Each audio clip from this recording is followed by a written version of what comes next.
Speaking of unbroken spirits, the events in our country since someone came down a gold escalator have motivated many normal citizens like us to be more involved in the expression of values in our communities.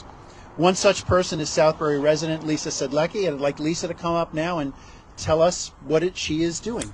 Woo! Right into that mic. Right in. Right into it. Right in. Hey, how's everybody doing? Can you hear me?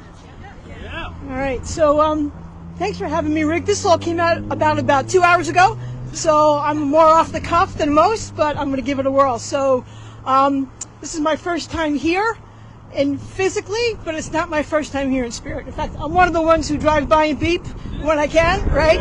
So I've been supporting that way, and I hadn't gotten off my couch yet because, I felt like I did my part. For the last few years, I've worked for an organization in Danbury called the Jericho Partnership. We serve at-risk youth in Danbury. We serve African American and Hispanic and Latino students. They're at risk. They're underserved. They're marginalized. We want them to be included. The word DEI means something to our organization. I was executive director for the last 3 years. I've just scaled back my time now, so I have more time. So, that's always been the way I felt like I've lived out this whole issue of Black Lives Matter and be fair and kind to people. And even the Good Samaritan. In fact, Pastor, the Good Samaritan is our icon. That's what Jericho stands for. So all of this tracks, right? So for me, I think I got off my couch since the election, right? This last election. And I started to feel very, very unnerved by the whole thing, very desperate, very dreadful. It was just dread.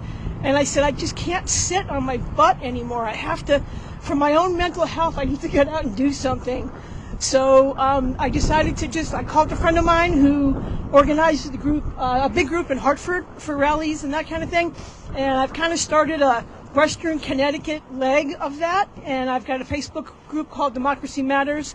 I'd invite you all to find that, but I can't figure out how to change the view from private to public, and I'm going to do that today. So, tried to do it a little while ago, couldn't figure it out. So, but anyway, our goal is to kind of like stay connected. It was born out of a post that I saw that talked about things you can do in this climate, and one of the things was to build community. And so that's kind of why I started that group, and we intend to stay plugged into the Central Connecticut group and the 5051 group, and sort of stand up and be out there and do exactly what you guys have been doing for 250 weekends. So appreciate all you've done. Appreciate the chance to just share that, even if people are sitting down today, they may not be sitting down next week. They might be here. So don't stop doing what you're doing. I want to be here more often. And thanks for letting me speak.